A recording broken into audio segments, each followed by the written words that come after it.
Christmas Eve, night of great expectations. Night when children dream of candy canes and electric trains. This is the night when dreams come true, children's dreams, and the dreams of their parents. For on this Christmas Eve, into many homes will come a whole new world of entertainment. Super sets like this will bring to many families opportunity for greater understanding and the spirit of peace on earth and goodwill toward men. Rabba-labba-labba-labba-labba-ding-dong, rabba-labba-labba-labba-labba-ding.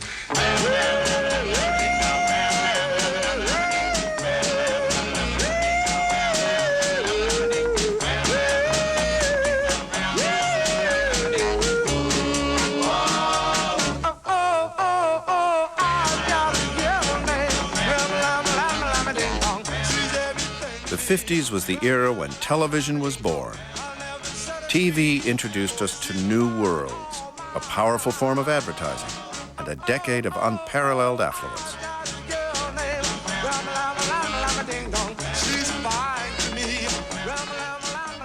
In the 50s, Americans learned new ways of buying and selling products, politicians, even foreign policy.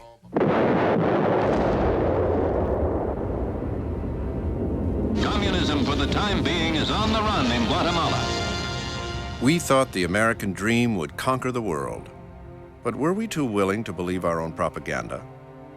As advertising widened our horizons, did it narrow our vision? It was the old saying, be careful what you dream. Your dreams might come true.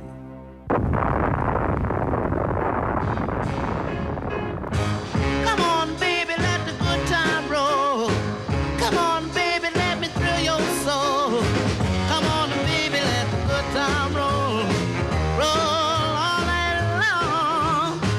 Come on, baby, yes, this is it. This is something I just can't miss. Come on, baby, let the good time roll.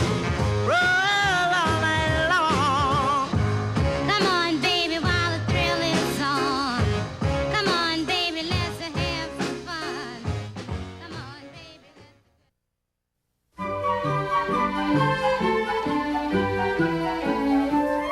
How much is that doggy in the window? The one with the waggly tail. How much In the early 50s, Americans lived in the richest nation on earth. With 6% of the world's population, the U.S. was producing half of the world's goods. Yet Americans felt poor and were afraid to spend the money to buy the products they were making. It was the fear of return to the 1930s. It was the residual fear of the Great Depression.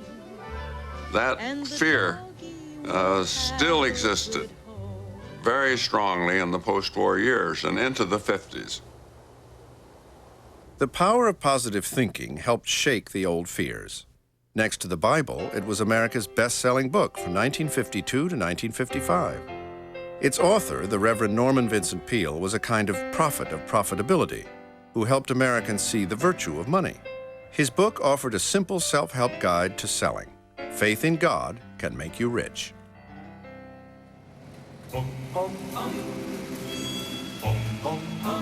The growth of drive-in churches, where worshipers listened to sermons from their new cars, suggested that some Americans now wanted money and God to share the same seat. I am tired and so weary, but I must. For the first time, the words, "In God We Trust," appeared on the American dollar bill. Comes and calls me away. Oh, yeah. As making money became an American religion, businessmen tried to convince Americans that spending was not a sin. And the lamb I think one of the things that happens in the early 50s is that the country is in some kind of major social, cultural, almost psychological conflict. Are these house dresses guaranteed not to shrink? No, just the $14.95. People are beginning to feel guilty No, because not those. they're spending more money than they used to. Oh, dear. I hadn't planned to go as high as $15. Well, thank you anyway. You're welcome. They are living better than their parents. So there is a crisis, there's an emotional crisis as you have a generation really in conflict with itself. To the rescue came a new science of advertising, motivational research. This is the Institute for Motivational Research, a place devoted to the intriguing business of finding out why people behave as they do, why they buy as they do. And this is Dr. Ernest Dichter. Welcome to our view on the Hudson. Ernest Dichter was a mysterious figure who helped advertisers understand how to reach American consumers through psychology. Listen to one of them. This is interview 87. It's one of over 300 depth interviews that we have conducted. Each one of them... Like a Madison Avenue Freud, Dichter sought to relieve the guilt Americans felt about buying. He starts telling advertisers how to build in to their slogans the idea that you are getting what you deserve. You've earned the right to have this. The early Cadillac commercials, you've earned the right to sit behind the wheel of a Cadillac, right through to the McDonald's. You deserve a break today.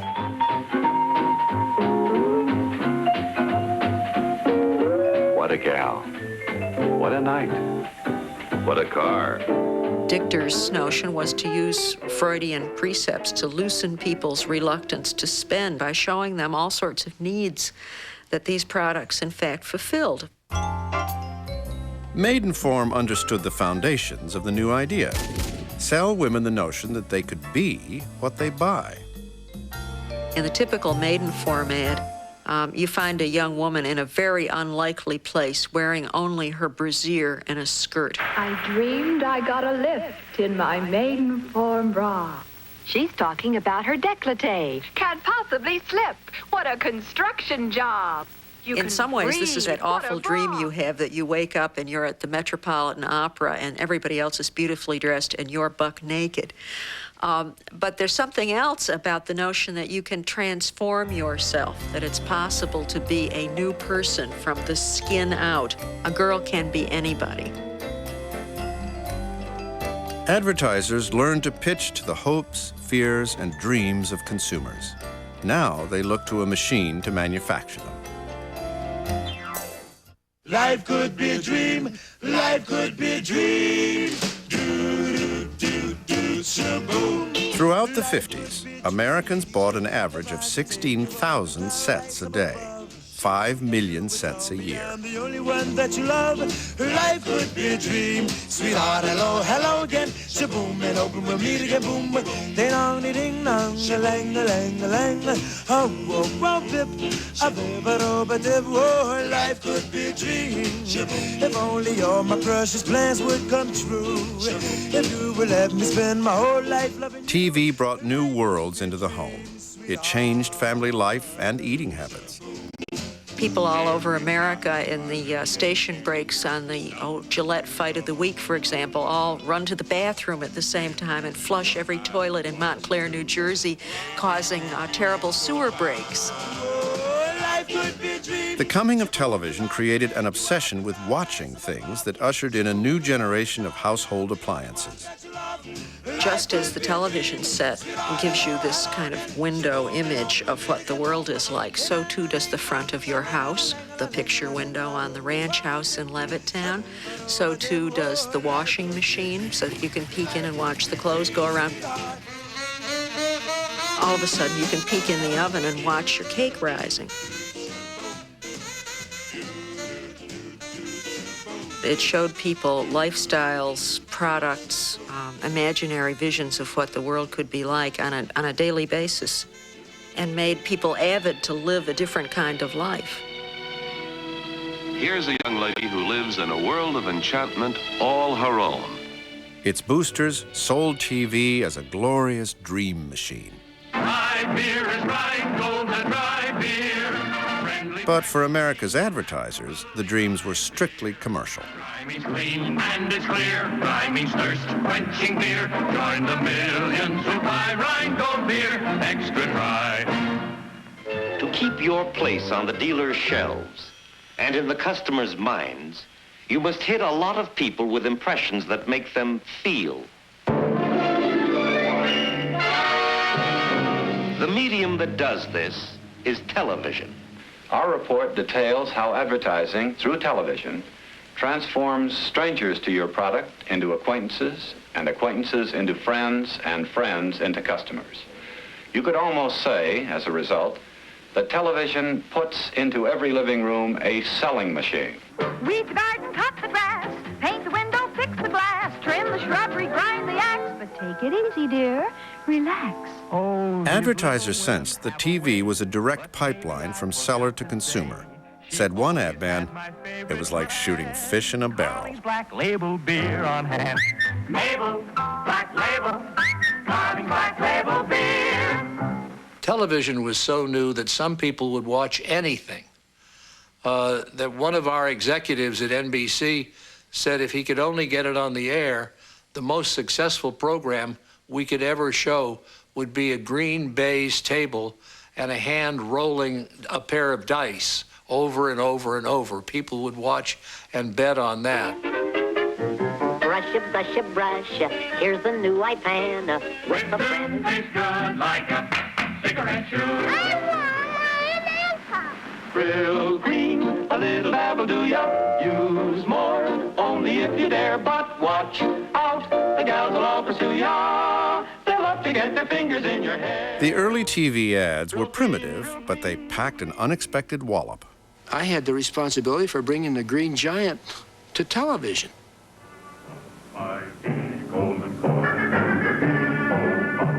The more fluid the movement, the more it cost, and I guess we were trying to save money. So we ended up with this commercial where we had this lurching Green Giant. And then I had this bright idea of what do you identify with giants? Well, fee, fi, fo, fum. Boom, boom, boom, boom. And it went on the air once, and the phones rang off the hook at Green Giant in Le Sueur, Minnesota, with mothers saying, get him off, he scared my kids, don't ever show him again. In 1949, TV advertisers spent $12 million on television. By 1955, it was over $1 billion, and CBS had become the largest advertising medium in the world. The ads seemed to be working, as American consumers fueled an economic boom and felt better and better about wanting more and more. Wouldn't a cigarette taste good right now? The allure of ads worried critics, who feared that we were being seduced into buying products by people who knew how to manipulate our basic desires. Have one with me, have a Marlboro cigarette. Vance Packard's best-selling book, The Hidden Persuaders, convinced many Americans that their thoughts were being controlled by mysterious forces. He asked a telling question: when you're manipulating, where do you stop?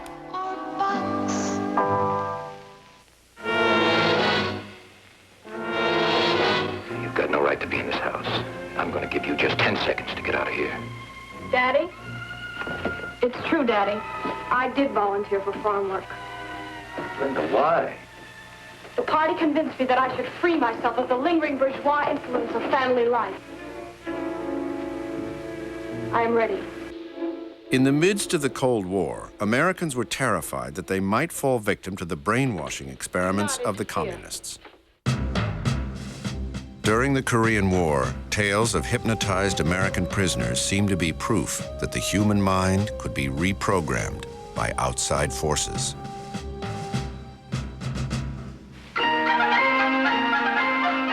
To early critics, TV advertising was a capitalist version of brainwashing. In this instructional film, the NBC network pitched radio advertisers on how to use the new power of television. You, the advertiser, know that more and more selling must be done in the minds of customers before they get to the store. The NBC film takes the advertiser inside the mind's eye of an average woman. Her brain is a black and white world of cluttered newsprint impressions. Then television arrives, the clutter is swept away, leaving her helpless before the hypnotizing power of the new selling machine. This is the wonderful wet strength you get in Scotties. So next time you shop, get the family size and several vanity size boxes of Scotties. New Scotties with wet strength. The great castles of capitalist mind control were the skyscrapers on Madison Avenue.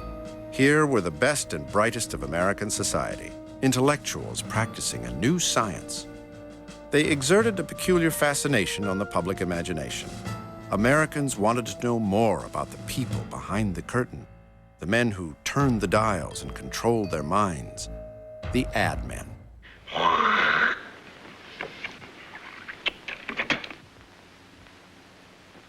Mr. Victor, Mr. Norman, you've just seen me do a disgusting thing.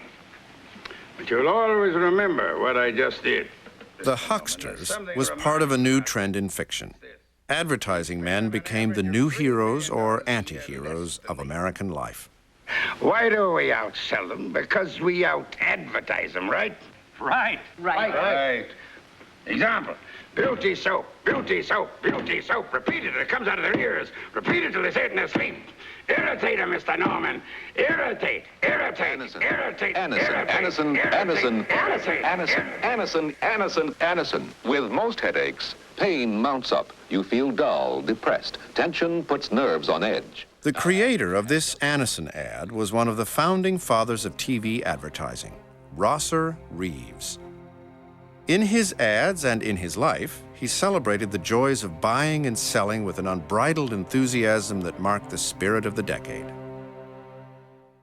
To relieve pain fast, help overcome depression fast, relax tension fast, or incredibly fast relief, or fast relief. It was probably the most hated ad in the early history of advertising, and it was stunningly successful. I think it tripled the Anacin business in an 18-month period or something like that. It was really quite remarkable. So he was a primitive. Rosser had just an absolutely insightful understanding of television and what it could do. He decided to create a picture. Doctors know for how Anacin relieved pain, and that's still talked about as the Hammers in the Head campaign. Tension puts nerves on edge. He used this old story about the farmer with a sick mule who calls the veterinarian. The veterinarian looks at the mule for a few minutes, picks up a 2x4 and hits the mule right in the center of the head. And the farmer said, I hate you to cure him, not to kill him. And the vet says, yeah, but first I got to get his attention. This is a high-powered hunting rifle. At the trigger, champion Doc Barth. Target, solid oak. Bullet, a Bic ballpoint pen. Will it still write? Rosser Reeves was a man of naked ambition and hidden dreams. Like many ad men of the time, he saw himself as an intellectual practicing a new science. While he made himself a fortune writing jingles and slogans, he spent his off hours writing spiritual novels and poems about the apocalypse. The curious end of restless man, who for a second of galactic time floated upon a speck of cosmic dust around a miner's sun. The spirit moved Rosser Reeves, but so did the sound of money. The son of a minister, he didn't have much money growing up. As an adult, he evolved a simple philosophy. The key to making money was to spend it. He said, now what I want you to do is to go out and get yourself deeply in debt. Now, I had come from the chemical bank, and that wasn't anything we taught anybody. And I said, deeply in debt? Rosser, what do you mean? He said, buy everything you've ever wanted. Buy yourself a new car. Buy yourself furniture. Buy your wife jewelry. And I said, why should I do that, Rosser? And he said, because when you get so hopelessly in debt, you will work so very hard that you will become a success in our industry.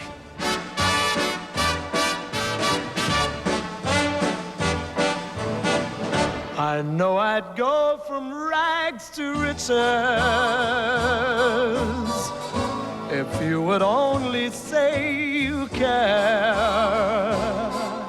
In Jamaica, Reeves built himself a palace at Half Moon Bay, attended by 26 servants, and a butler on call 24 hours a day. Rosser came after me to do a history of the Bates Agency. I said, Rosser, why do you want this so much? And he said to me, Martin, he said, I'm going to be 50. I'm going to retire soon. I'm going to go back to my place at Half Moon in Jamaica.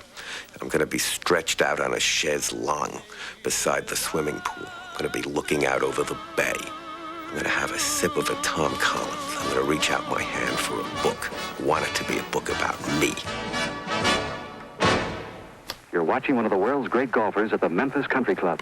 It's Dr. Kerry Middlecoff, National Open champion. Hi, Kerry. That was a great round. Thanks, Jack. Kerry, I noticed you smoked those Viceroys of yours all through the match. I always do, Jack. I get a lot of pleasure out of Viceroys. Rosser was not cursed with any strong social conscience. If he could appear to have doctors endorsing a product like cigarettes, which in retrospect is just horrible, it didn't bother Rosser. So join Dr. Kerry Middlecoff and discover the smoothest taste in smoking. It's the Viceroy taste.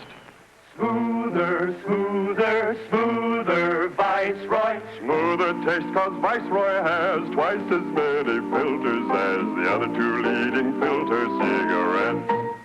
The aim of being in business was to make money. It wasn't to make friends. It wasn't to charm people. It wasn't to entertain the world. It was to make money. And the way you made money in the advertising business is by convincing the client that your ad sold his product. Now, this was tricky to do because it's very difficult to prove that an ad sells a product. And as a matter of fact, Rosser said that the modern advertising man's problem, the client walks in and throws two newly minted silver dollars on his desk and says, "Mine is the one on the left. You prove it's better." I'm a peanut, drenched in milk chocolate. M&M's milk chocolate melts in your mouth, not in your hand. Simplify, oversimplify the claim, that didn't matter, but focus on one claim for your product. And he did that with great success. There was nothing subtle about him, and he took that to politics in 1951 and 52, selling Dwight D. Eisenhower. The 1952 presidential campaign pitted General Dwight D. Eisenhower, known as Ike, against Adlai Stevenson, who had a reputation as a magnificent speechmaker. Fearful that the shy general would not go over well with the public, Ike's handlers turned to Rosser Reeves. Reeves wanted to sell Ike through a series of TV spots, something that had never been done before in a national campaign. Because the idea was so new, Reeves was making up the rules as he went along. And while Ike, the distinguished war hero, tried to put the best face on it, he was terrified of putting himself in the hands of an ad man. You remember Franklin Delano Roosevelt's inaugural address? People only remember one thing in it. The only thing we have to fear is fear itself. There in the middle of an inaugural address was a 5-second spot, and that's all people remember. So I simply decided that if that was what democracy is all about, why not tell more people? Eisenhower Answers America. He wrote 28 question and answer spots for Ike. Reeves wanted to shoot the answers first, then find the questions. Can that be true when America is billions in debt? When prices have doubled, when taxes break our backs, and we are still fighting in Korea? It's tragic, and it's time for a change. Reeves wanted Ike to look strong, so he wouldn't let him wear glasses. Unfortunately, that made it hard to see the cue cards. For each answer, Reeves had Ike look down toward the left of frame as if listening to questions. Then Ike turned slightly to read the huge cue cards. For the finish, Reeves told Ike to turn to the camera. We are going to bring them down, and here's how. When all the answers were in the can, Reeves went searching for average Americans to ask the questions. He grabbed tourists outside of Radio City Music Hall and pulled them into the studio. Reeves told them to look up and to the right of frame. They didn't know it, but the angle of their gaze would further inflate Ike's stature. The Democrats have made mistakes, but aren't their intentions good? Well, if the driver of your school bus runs into a truck, hits a lamppost, drives into a ditch, you don't say his intentions are good. You get a new bus driver. It was hours, I think it was 4 hours or something like that, that Eisenhower was in the studio, Reeves producing new scripts constantly in the background, passing them to Milton Eisenhower, who would vet them for suitability and then give them to his brother, who was to take them as they came in. And Eisenhower would get more and more upset about some of it. And finally, Reeves remembered Eisenhower shaking his head and saying, "To think that an old soldier would come to this." How much is that doggy in the window? TV helped push the Republicans to a landslide victory.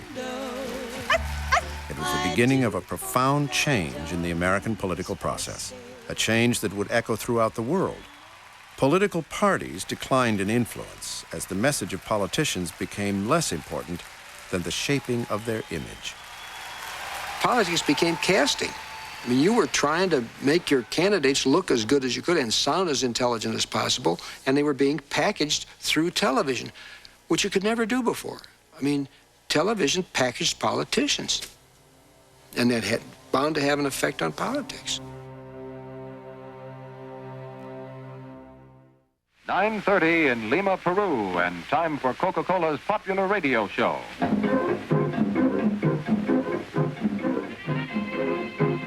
In the post-war era, the United States poured foreign aid into Europe and Asia and flooded overseas markets with American products and popular culture.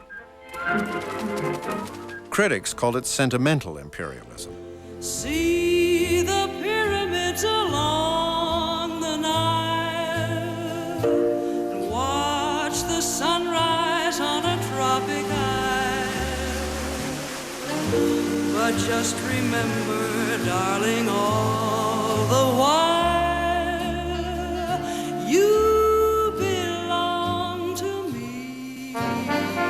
America's economic might was backed by an awesome military power at the service of a Cold War crusade to fight communism. It was a strange mixture of good works and ruthless power politics. In 1953, a new branch of the American government called the CIA staged a covert coup in Iran to protect oil interests. You belong to me. In the United States, Eisenhower needed voters to support his foreign policy. Using marketing techniques learned in the campaign, his administration packaged the ruthless tactics of the Cold War as a goodwill mission for democracy. There was little truth in advertising. Fighting ends in Guatemala. These rebel troops, backed by air power, have compelled the ousting of Guatemala's pro-communist regime and have won a ceasefire from... This is the story that most Americans heard. In fact, it was raw fiction, an imaginary revolution invented by the Eisenhower administration. The truth was that the U.S. government had staged a coup of a democratically elected government to protect U.S. economic interests. There was economic imperialism, done covertly under the name of democracy and anti-communism, done by the CIA with the American press kept out in a way that would make it look like it was something very different. One of the key operatives in this elaborate cover story was an ex-Marine named Phil Redinger. I was called over to the Latin American branch, and one of my friends was over there, and he said, "Say, we've got a job for you." And I said, "What are you talking about?" He said, "We want you to take over the government of Guatemala." Of course, I've been hearing about this, but I said, "Well, what do you, this is out of my activity." He said, "Well, listen, you're a Lieutenant Colonel in the Marine Corps, and you could do anything. You know that, don't you?" Nobody in the government ever thought that Guatemala was any threat to the United States. What they were the threat to was the United Fruit Company. That's the only reason in the world. Work all night and a drink a rum. Daylight come and we want go home. Stack banana till the morning come. Daylight come and we want go home. Come, Mr. Tallyman, tally me banana. Daylight come and United Fruit was known as the octopus for the way it held Guatemala in its grip. The octopus controlled 40,000 jobs. live 6 foot, 7 foot, 8 foot bunch. It owned half the country's arable land. 6 foot, 7 foot, 8 foot bunch.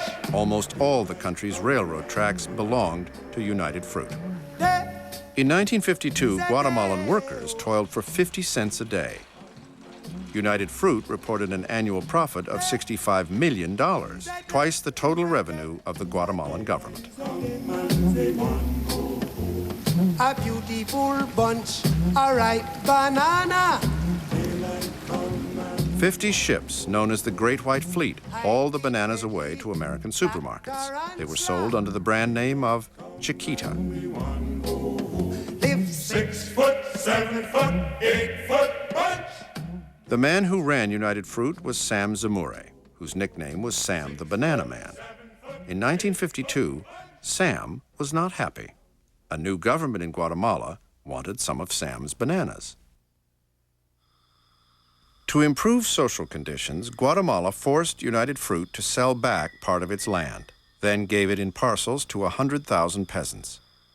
It was the brainchild of an idealistic president, Jacobo Arbenz, who thought land reform would save his country. He might as well have declared war on the United States. In the Eisenhower administration, the Secretary and Undersecretary of State, the head of the CIA, and the UN ambassador all had ties to the United Fruit Company. The Secretary of State, John Foster Dulles, was a fanatical anti-communist who saw the Cold War as a biblical struggle between good and evil. Foster's brother, Allen Dulles, ran the CIA. It was a very convenient relationship, avoiding unnecessary debates about policy. Foster Dulles, with his own sort of Presbyterian belief in the rectitude of himself and the United States, and our way was the best, and his brother Allen Dulles, infinitely more likable, more charming, more graceful, a great flirt. He loved the parties, and it seemed to be a reassurance when he was there. The right kind of people were doing it, and they weren't going to do anything that the good people of America didn't approve of. In the matter of Guatemala, the Dulles brothers hatched a plan to topple the Arbenz government while creating a cover story to hide American involvement. To create the illusion of a popular uprising against Arbenz, the CIA needed to find someone to lead the newly invented rebellion. The man they cast in the role was Castillo Armas. I looked at this guy, this little guy, kind of nervous little fellow, and I told him, is that the guy? And he said, yes, that's him. We're going to make him president of Guatemala. I said, oh, my God, come on. Now, this is ridiculous. We're going to spend all this money to put this guy as president of Guatemala? What we had, he was the only guy we had. With a leader in place, it was up to Rettinger to train the rebel army. The troops mustered on a United Fruit plantation. The force that went into Guatemala to take over was a very, very small force. It wasn't more than 20 or 30 people. I had to help train these guys. Of course, we armed them, and we took them out on the firing range and did that. Very, very primitive training. It wasn't anything fancy at all. What we tried to do more than anything else is imbue them with the idea of taking over their country. And some of them were pretty excited about it. And some of them were not too excited about it at all. They didn't want to get shot. While field agents set about scripting the revolution, Allen Dulles worried about the American press coverage. He wanted good reviews and no mention of any American role. Luckily for Dulles, United Fruit had been hard at work spinning the story. United Fruit hired Ed Bernays, a public relations expert, to sell the American public on the dangers of communism in Guatemala. Bernays put together expensive junkets for the reporters. You script the tour. You invite in a dozen reporters, people with not much connection, not much knowledge, no knowledge of the language or the background. And you go here, you see the good works. Here's the hospital we do. Let's go see a typical worker in his home. And it worked by and large. There were an awful lot of newspapers in America who weren't going to send reporters to cover Guatemala unless it was all paid for by United Fruit. So it played to the laziness of the press. When the reporters returned home, they repaid United Fruit's kindness with just the kind of stories the company wanted to see. Only one journalist bucked the official line, the New York Times correspondent in Mexico, Sidney Grusin. You only had to look. Nothing was hidden very much. You know, you could go outside the main city and see the training. You could see the troops that we had bought. You could see the old airplanes that we had given them. And it was There's something in the air in a town like Guatemala City when the thing is bubbling and you just know something is going to happen. Grusin wrote about the secret U.S. mission and the success of Arbenz's land reforms. Furious, Allen Dulles arranged a luncheon with an old Princeton classmate, the business manager of the New York Times. Julius Ox Adler goes down to see Allen Dulles, and Allen Dulles convinces him, and it doesn't take much convincing, that Sidney Grusin is something of a security risk and should be kept out of Guatemala at this critical time when the coup is about to happen. I think they either hinted or said outright that they thought I was a communist sympathizer, if not a communist. Taking the CIA at its word, the New York Times cabled Grusin and ordered him to cover the story from Mexico City. The quiet, covert assault by the head of the CIA upon the reputation and credibility of an excellent reporter, and the knowledge eventually that it had been a red herring, that Grusin had been red-baited, meant that it would be less likely to be successful in the future. John Kennedy once tried to ice me out of Vietnam, and the Times had been inoculated and wouldn't do it. I mean, Sidney got moved out of a story as I did not get moved out of a story 8 or 9 years later. On June 15th, 1954, Eisenhower gave the Dulles brothers the go-ahead for the coup. 3 days later, the CIA brought Castillo Armas to the staging area. We took him out to where the troops were, and I said, now here they are, you lead them up there.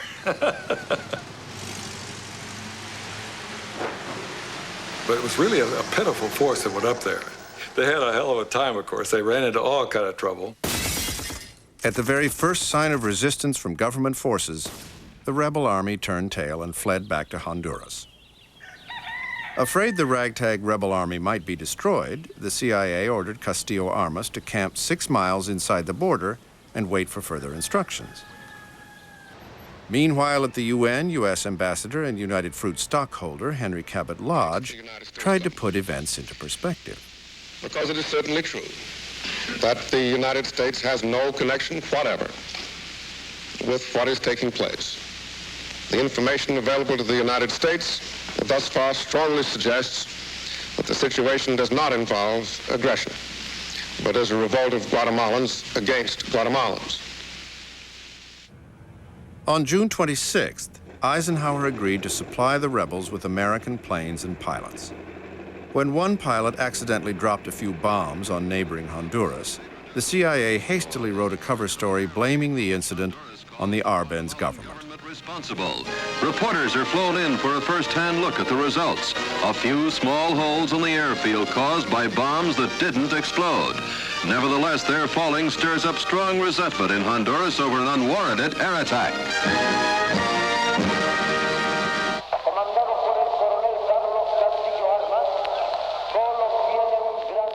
In the capital city, the CIA broadcast a fictional account of the rebel advance. While the American embassy played battle sounds from huge speakers on its roof, American planes swooped past the National Palace.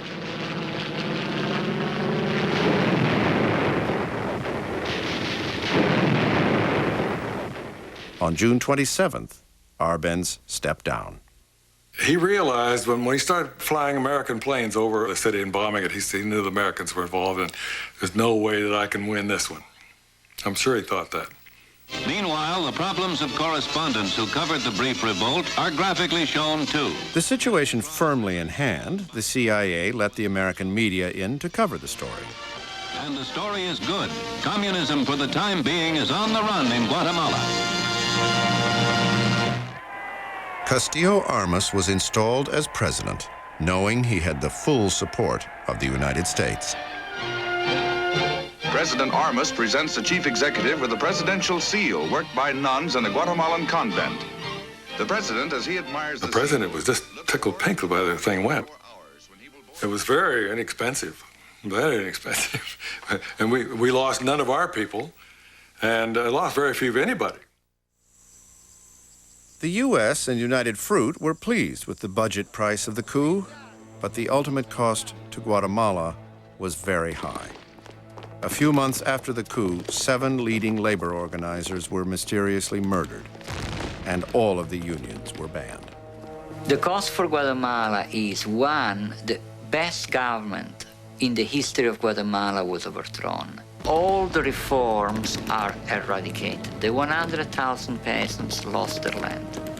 Then, what the United States did was to strengthen the Guatemalan army and created a Frankenstein that has ruled Guatemala together with the Guatemalan upper class ever since then, and which is responsible for the slaughter of about 150,000 Guatemalans, for making of the Guatemala the worst human rights case in the hemisphere. Now the village mission bells are softly ringing. If you listen with your heart, you'll hear them singing. Vaya con Dios, my United Fruit saw profits rise once more, while Americans remained largely unaware of the secret subversion of their own democratic principles. The supply of bananas had not been interrupted. So now that you've seen where bananas come from before they reach your table, our journey to Banana Land is ended. We hope you enjoyed the trip. We know you like bananas.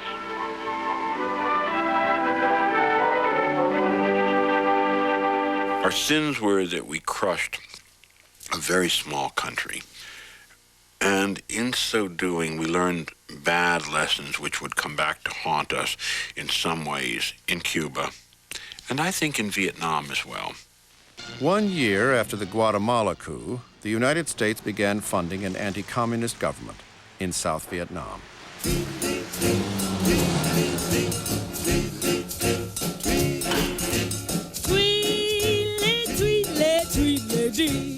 Back home, few Americans paid attention to Guatemala or Vietnam. There were other things to occupy their minds. Jiminy crickets, Jiminy Jack, you make my heart go clickety-clack. Tweedle-tweedle-tweedle-dee. In 1955, new phrases entered the American language. Automated, church key, cue card, demolition derby, rock and roll, UFO, cleavage. Hunkies, pieces bite. That same year, the country caught Davy Crockett fever, as kids who loved the TV show bought $100 million worth of coonskin caps and fringe leather jackets.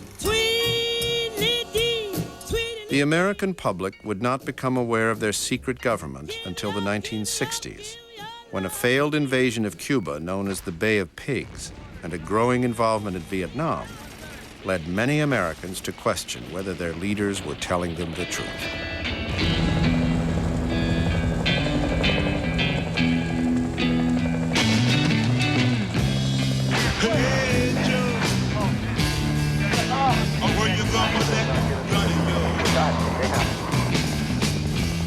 Ironically, it would be television, the very medium that made its mark as a selling machine that would bring the horror of war into American living rooms.